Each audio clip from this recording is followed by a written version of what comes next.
Olá pessoal, o objetivo dessa aula é conhecer e abordar alguns aspectos sobre segurança, privacidade e ética nos sistemas de informação de marketing. Não tem dúvida que o aspecto principal, o elemento principal nesse contexto todo é o ser humano. O tópico que nós vamos abordar agora são as pessoas e as informações de marketing.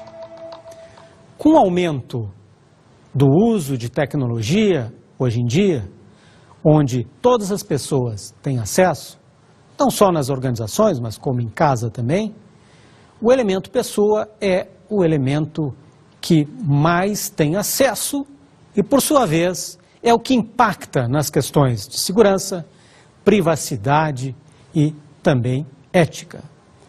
Vamos resgatar no ensinamento de Kotler, onde define o tripé do sistema de informação de marketing. Kotler nos traz, na especificação do sistema de informação de marketing, o contexto integrado de 3 elementos: pessoas, máquinas e procedimentos. Pessoas são todos aqueles agentes que interagem no aspecto do grupo de interesse de marketing. O cliente, os funcionários, o gerente de marketing, um vendedor, os fornecedores, ou seja, entendendo que marketing são as áreas integradas de uma organização, no fundo, pessoas são todas aqueles interessados para que o nosso cliente tenha uma boa orientação, uma orientação voltada para um bom relacionamento que nos conduzam a nós termos relações comerciais, transações comerciais com vínculo e de forma mais duradoura possível. Pessoas são os usuários dos sistemas de informação de marketing.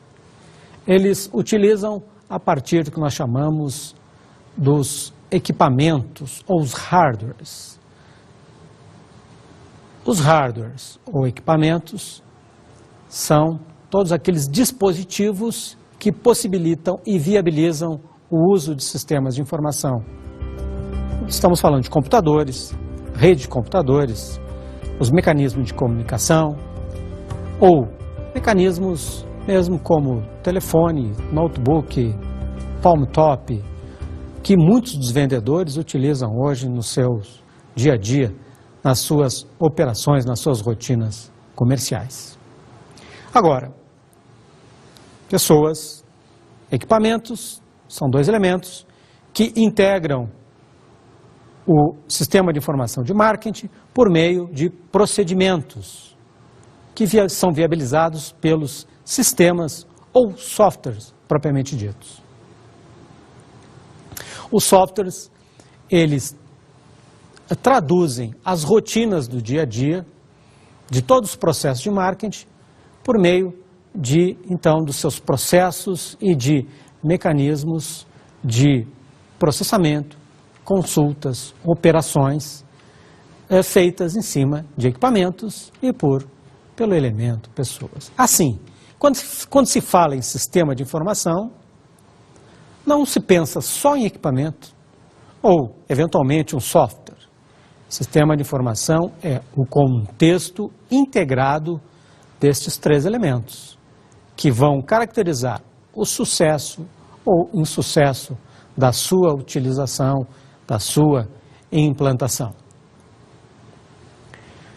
E aonde são aplicados estes elementos? São aplicados nas organizações, que por si só a organização já é um sistema integrado, que tem entradas, tem processamentos e produzem resultados o tempo todo, que são os produtos finais. As organizações hoje passam por algumas tendências clássicas que têm como principais tópicos a tecnologia.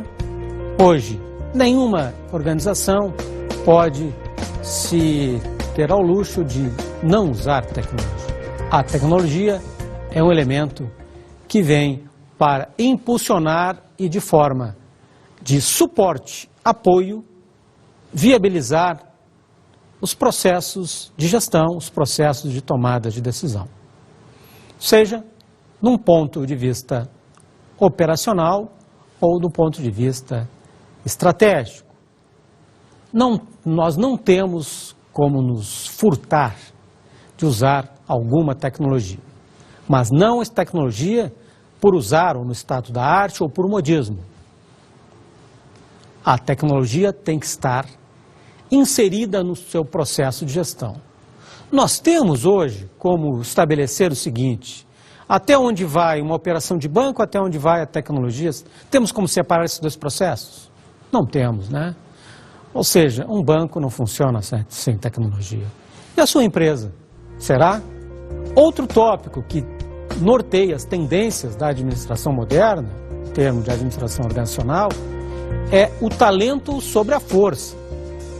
Nós chamamos de mão de obra. A mão de obra é tradicional, é histórico, até porque nós precisávamos muito de mão de obra e precisamos em linha de produção. Hoje se destaca o talento por causa do capital intelectual. A inteligência, o uso desse contexto todo, inclusive o bom uso de uma tecnologia, requer uma especialização, requer o capital intelectual, requer a inteligência. E é por isso que você estuda, é por isso que nós estudamos continuamente. Ou seja, para estarmos aptos a utilizar de forma eficiente os recursos de sistemas de informação, os recursos de tecnologia, apoiados sempre a algum processo, alguma ação, alguma estratégia de negócio. É assim que as organizações hoje têm um grande desafio, é reter esses talentos. Claro, nós temos sempre esse contexto da dinâmica de benchmark, copiando as melhores práticas, os melhores resultados de outra empresa. Porém, o que nós não podemos copiar é o próprio talento individual. Tecnologia, talento sobre a força. A outra característica da tendência das organizações hoje é o trabalho em equipe, é um trabalho multidisciplinar. Ninguém trabalha sozinho. Hoje em dia, nós temos que juntar forças em termos de uma ação para conjugar o que há de melhor na organização. Alguns trabalham forte na questão do comportamento, outros são mais técnicos, outros mais concepção, o outro mais realizadores. Ou seja, a união desses recursos em time, em equipe, fazem realmente um sucesso. O desafio, nesse caso, é identificar os talentos e harmonizá-los para trabalhar sempre por desafios, por forças-tarefas que têm início, meio, fim e tal, e daqui a pouco vem outra dinâmica e assim por diante. Estas campanhas contínuas fazem parte das tendências das organizações de hoje. Outro aspecto é a área de recursos humanos. A área de recursos humanos não tem só aquele papel do pagamento das pessoas, do holerite ou da demissão, da admissão especificamente. O papel de recursos humanos é um papel de todos na empresa, de recrutar, entender o seu melhor talento para alocar no seu time, de desenvolver o talento na sua área e também, eventualmente, desligá-lo por algum motivo ou outro. Não é um papel, nós não podemos delegar esse papel apenas para a área de recursos humanos. Ou seja, o papel e a importância da motivação e do desenvolvimento dos recursos humanos é um papel de todos dentro de uma empresa. Assim como o conceito de marketing, ele não é estabelecido apenas pela área de marketing.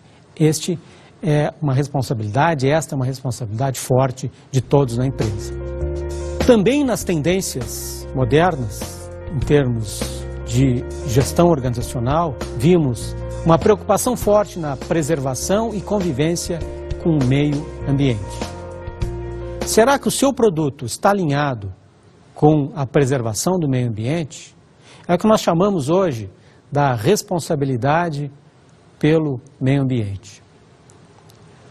Alguns consumidores já começam a perceber e comprar produtos que tenham uma marca vinculada à preservação ambiental. E isto passa a ser uma preocupação também das organizações em não tratar isso como uma coisa estanque, mas como uma filosofia efetiva. Não como só um pretexto para estar fazendo aí, fortalecendo a sua marca, mas sim realmente colocar isso como uma forma efetiva da tendência vinculada aos seus processos internos.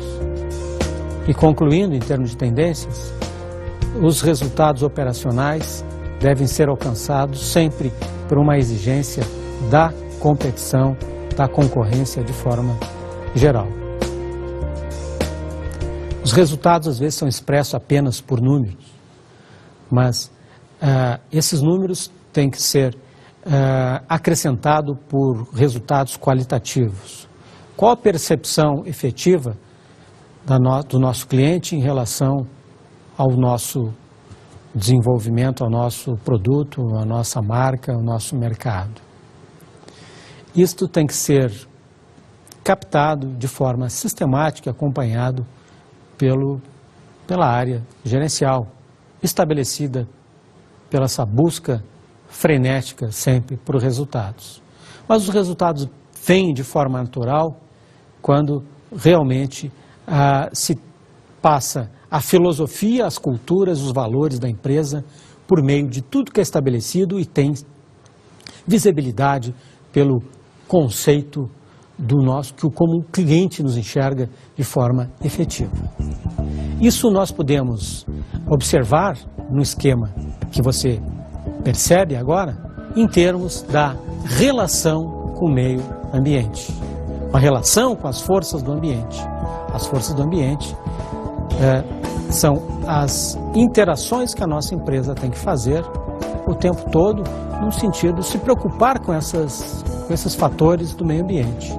Leis, mercado, enfim, tecnologia, economia, são forças externas ao que nós chamamos do ambiente. Internamente, a organização deve se preocupar com a sua cultura, com a sua forma de fazer gestão, e aí que tem uma diferença entre uma organização e outra. Sua forma de gestão, a tecnologia e as pessoas. Ou seja, essa integração é o que compõe o chamado sistema organizacional. Dentro desse sistema organizacional é que tudo acontece. Questões de segurança, questão de privacidade e questão de ética. E dentro desse sistema organizacional, o elemento que impulsiona tudo isso, reforçamos, são as pessoas, é o ser humano, é o recurso humano, que precisa desenvolver questões sobre segurança de informação. E esse é o tópico que nós vamos abordar agora. Na medida que nós temos hoje um número cada vez maior de pessoas acessando a internet, acessando sistemas de forma interna na organização, de forma externa, enfim, as vulnerabilidades também aumentam. Ou seja, nós temos funcionários carregando equipamentos, computadores com informações internas em notebooks, em celulares, em relatórios e assim por diante. São pontos vulneráveis de segurança. Assim como outras questões que nós podemos ilustrar agora com algumas reportagens. Por exemplo, o Brasil supera os Estados Unidos e Inglaterra em segurança da informação. Se essa é uma preocupação mundial, nós, brasileiros, também já estamos nos preparando para isso. Vem muito em relação a pesquisas nas nossas universidades, as preocupações das empresas e a própria criatividade do brasileiro em querer superar aí as dificuldades e também montar trancas para evitar aí acessos não desejados, né? Acessos surpresas que nós chamamos, no fundo, de problemas de segurança. Uma outra reportagem fala: o apagão de 2005 foi obra de hacker, diz a CBS. Vejam só, o problema ocasionado em termos no Brasil, com essa reportagem aí levantada sobre a questão do apagão. Será que foi problema de hacker? Será que não foi? Mas enfim, foi um ponto vulnerável feita por uma pessoa aí que tentou entrar nas questões de energia, de segurança de energia no país. Outra reportagem: falta de segurança na informação pode causar apagão na empresa ou da empresa. Também as organizações devem se cuidar no seu apagão interno, seu apagão de gestão. Imagina, isso pode levar uma empresa à falência, porque as suas informações podem ser utilizadas pela concorrência de forma indevida, que pode levar, vamos dizer assim, a uma surpresa estratégica da sua organização, sendo que o mercado já teria acesso. Problema, né? Então, isso caracteriza uma questão forte, que é: precisamos ter a preocupação com segurança em todos os níveis. Agora, aonde estão os nossos pontos de segurança ou nossos pontos vulneráveis de segurança? Primeiro, tem aspectos de vulnerabilidades que são ocasionados de forma não prevista e de forma, vamos dizer assim, até de forma, vamos dizer assim, normal. Erros humanos em termos de concepção, projetos e uso de sistemas. A grande maioria dos problemas de segurança são feitos pelos próprios seres humanos. No projeto do sistema pode ter alguma brecha que possa dar aí algum problema de segurança. Problemas de segurança ocasionados por acidentes da natureza. Imagine o que aconteceu no problema da Trade Center, as duas torres que foram abaixo. Quantas empresas, quantos dados, quantas informações tinham ali?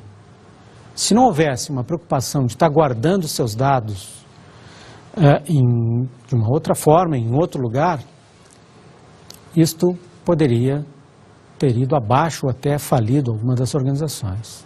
Enchente, incêndios, todos são contingências que às vezes não são previstas e são problemas ambientais que podem estar afetando a nossa organização. Ou então, questões mesmo de sistemas de informação em termos do seu uso, que podem ter aí aspectos de segurança. Porém, o que mais nós temos que nos preocupar são das vulnerabilidades, de ataques mesmo, que nós chamamos de hacker, ou seja, são pessoas que desafiam, que têm como maior ímpeto desafiar a entrar em uma empresa ou outra, entrar no site e assim por diante. O hacker, por si só, dentro do seu conceito, ele é um invasor, ele pode provocar talvez algum distúrbio de segurança, mas ele tem como grande bandeira, como grande trunfo, como grande prêmio, é dizer: puxa, entrei no Senado Federal, entrei em tal empresa, e às vezes não passa disso. Porém, nós temos uma outra categoria desses invasores, chamados dos crackers. Esses sim, esses são os invasores que causam danos, causam prejuízos às empresas. Nós temos que estar atentos e aí sim, buscar seguranças que venham a proporcionar a não invasão ou etapas que venham a ter obstáculos a estas invasões. E preocupações também com os nossos funcionários internos, né? Ou seja, ter regras, ter procedimentos em termos de uso de computadores, de que forma vai ser disponibilizado algum sistema para pessoas externas ou as pessoas internas e assim por diante. Podemos dizer que os grandes problemas de segurança são ocasionados por pessoas efetivamente e, às vezes, por pessoas internas à organização. Há que se ter, então, preocupação, procedimentos fortes no resguardo das informações da nossa empresa. Um outro tópico a ser abordado é a questão da privacidade. Vamos ver agora um trecho de uma reportagem que aborda a questão da privacidade nas redes sociais, na interação com os internautas. Vamos assistir? E olha, e o número que só faz crescer é o de redes sociais na internet. Tem Twitter, Orkut, Facebook, YouTube. Mas nem todo mundo sabe como se proteger dos falsos usuários que usam o computador para aplicar todo tipo de golpe. O número de adeptos é incontrolável. Só o Twitter, a última moda da comunicação virtual, recebe cerca de 20 milhões de novos visitantes por mês desde abril. A pesquisa é do Ibope Nielsen, que mede a audiência na internet. Os jovens são os maiores interessados e começam a se proteger contra o roubo de identidade nas redes. Só as coisas básicas, assim, que os amigos podem saber, telefone, endereço, nada disso. Nem senha? Não, senha nada. A maior parte do tráfego na internet brasileira hoje em dia acontece nas redes sociais. Essa é uma via congestionada e que tem mão dupla, uma para o bem e outra para o mal. Esse especialista explica que as redes que reúnem pessoas com interesses em comum se tornaram importantes ferramentas de comunicação e de negócios entre empresas e consumidores. Daí o aumento dos perfis falsos, pessoas que se passam por outras para atingir qualquer objetivo e permanecem anônimas. O principal é ela não expor as suas informações mais pessoais, como endereço, telefone, dados específicos de sua identidade, CPF principalmente. As empresas maiores podem contratar agências especializadas para diminuir seus riscos. O cidadão pode denunciar a descoberta de um falso usuário da rede. Foi o que fez esse internauta quando a comunidade da pequena empresa dele foi tomada por um outro usuário que apagava as mensagens dirigidas aos clientes. A gente convidou os nossos seguidores no Twitter a denunciar esse usuário anônimo que havia tomado a comunidade, que estava agindo, na nossa percepção, agindo com má fé. Fábio lembra que é fundamental proteger a senha que dá acesso ao perfil da pessoa na rede. Não colocar a senha dela em qualquer serviço que ela encontrar por aí, procurar saber a idoneidade desses sites. Simplesmente não coloque, porque é melhor não correr o risco. Como vocês viram, nós temos vulnerabilidades nas redes sociais. A privacidade passa a ser também outro tópico importante e fortemente a ser tratado na questão da organização. Privacidade é um termo genérico que deve ser atuado em vários âmbitos, na organização, no indivíduo, enfim. Nessa questão, a privacidade passa a ter um papel importante, porque ele estabelece uma relação de como você vai ser tratado no seu trabalho. Nós vemos hoje que, por uma questão de segurança, nós temos mecanismos que podem expor as pessoas em termos do seu ambiente de trabalho. E também a privacidade na questão de acesso a locais, acesso a sistemas, a tipos de módulos específicos de sistemas. A privacidade de um recurso que é de forma abundantemente utilizado por todos, que é o correio eletrônico, o e-mail. Já há uma abertura em termos de legislação para utilizar o e-mail como uma prova de, enfim, de delito ou de defesa ou de ataque em termos de uma situação. E, ao mesmo tempo, por uma questão de segurança, as organizações podem estar monitorando as correspondências eletrônicas, as correspondências virtuais que estão rolando, transacionando nas organizações. Por quê? O que se deve ter nas empresas são correspondências pertinentes a trabalhos. Então, há uma ideia de que, assim como no mecanismo, no papel, já havia esta preocupação, no ambiente virtual, no ambiente eletrônico, também devemos ter as mesmas preocupações. No que se toca em termos de marketing, há uma abordagem específica que nós chamamos do marketing de permissão. Ao estabelecer um cadastro, hoje, um dos atributos específicos é qual o seu endereço eletrônico, ou qual a sua página de acesso, e, ao mesmo tempo que nós estabelecemos que este é um requisito de informação importante para estabelecer uma relação comercial com o cliente, nós devemos pedir a sua permissão. Ou seja, você quer ser acessado por e-mail, você quer ser acessado por telefone, ou, enfim, outro mecanismo, isso nós chamamos do marketing de permissão, que estabelece uma relação de confiança e respeito da empresa com o cliente.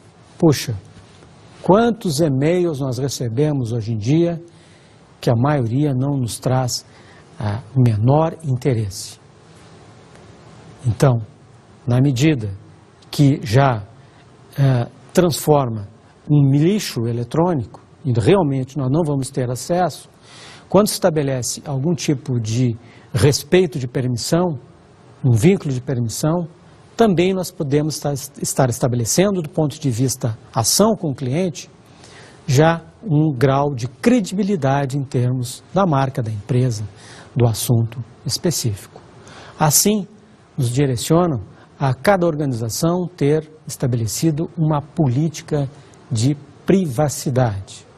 Ou seja, estabelecendo e deixando claro com seus colaboradores, com seus clientes, com seus fornecedores, enfim, o que pode ser acessado e utilizado em termos de informação, o que o cliente quer receber em termos de informação, enfim, ou seja, todo o meio de integração com a empresa, estabelecendo um grau claro, preciso e até formalizado de privacidade. Pois tudo o que estiver fora estabelecido desta política e desta formalização passa, vamos dizer assim, a ser até um crime de acesso, um crime de privacidade. E isso já atinge uma outra questão, que são os aspectos de questões éticas, cujos tópicos teóricos nós vamos ver agora. Quando se fala em questões éticas, nós estamos estabelecendo conceitos de comportamento, conceitos de valores, conceitos de certo e errado. Ora, quando se fala em questão ética, este conceito de o que é bom, o que é ruim, deve ser deixado também muito claro, ou ser desenvolvido a questão ética. Puxa, devia ser um tópico quase que natural dentro das discussões e relações humanas. Porém, infelizmente, é um tópico que ainda nós precisamos estabelecer, que desenvolvemos relações éticas com as parcerias gerais que interagem uma empresa. Isto também é estabelecido como um argumento e um tópico observado pelos clientes. Ou seja, será que essa empresa que eu estou consumindo é uma empresa ética? Então, vou comprar, vou adquirir. Infelizmente, vamos dizer assim, dentro do que acontece no mundo hoje, este tópico, que deveria ser natural, pode ser um fator positivo, um fator realmente que pode estabelecer até um diferencial para a sua organização.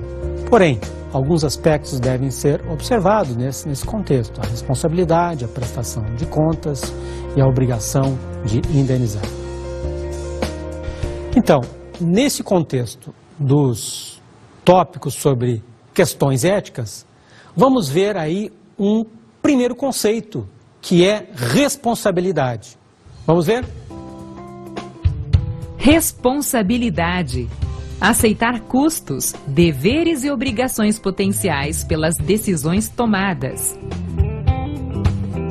Ou seja, assumir que as nossas ações devem ter um custo, uma responsabilidade sobre aquilo que nós fizemos e tomamos as decisões. No fundo, podemos dizer o seguinte: é o compromisso das pessoas, o compromisso da organização, enquanto valor pelas nossas ações. E vejam bem, são as atitudes, são os comportamentos que efetivamente nos fazem respeitar diante do cliente. Além disso, temos uma outra questão, que é a prestação de contas. Vamos ver o conceito? Prestação de contas. Existem mecanismos prontos para determinar quem realizou qualquer tipo de ação responsável. Por meio dos nossos sistemas de informação, de forma geral, nós estabelecemos quem fez o quê no acesso a um módulo, a uma ação específica de quem pagou a mais para um cliente, quem não recebeu e assim por diante. Que nós chamamos de logs, nós chamamos de relatórios, poderíamos até dizer de dedo duro, né? E nesse sentido, nós podemos estabelecer já, não vamos dizer os culpados, vamos dizer assim, mas aqueles que podem ter feito ações não éticas, mas ao mesmo tempo alguma ação que pode ser estabelecida como positiva. Isto nos ajuda muito no tópico de prestação de contas. E completando estes elementos que nos dizem sobre ética, vamos ver o conceito sobre obrigação de indenizar. Obrigação de indenizar. Amplia o conceito de responsabilidade para a área das leis, sendo uma característica de sistemas políticos onde existe um conjunto de leis que permitem que o indivíduo repare os danos causados por outros agentes.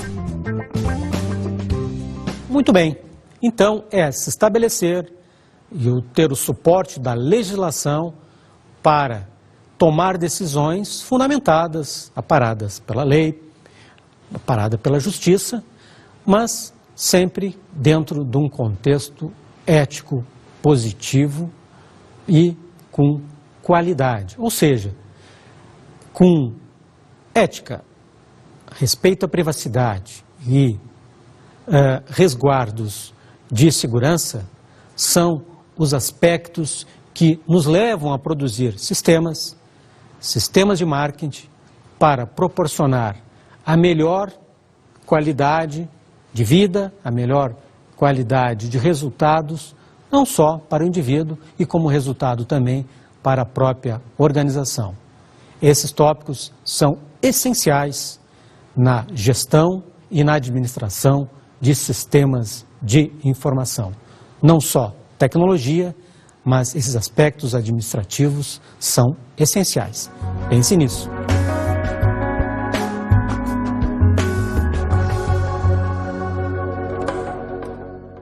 Como dicas de estudo para esta aula, recomendo duas obras. O livro Introdução a Sistemas de Informação, uma abordagem gerencial, de Efraim Turban, e outros autores da editora Elsevier. E também Administração de Tecnologia da Informação, Teoria e Prática, do mesmo autor, Efraim Turban, da editora Elsevier também. Nas duas obras nós temos capítulos pertinentes que tratam de privacidade, segurança e ética, que complementam os estudos e que foi apresentado nesta aula. Bons estudos!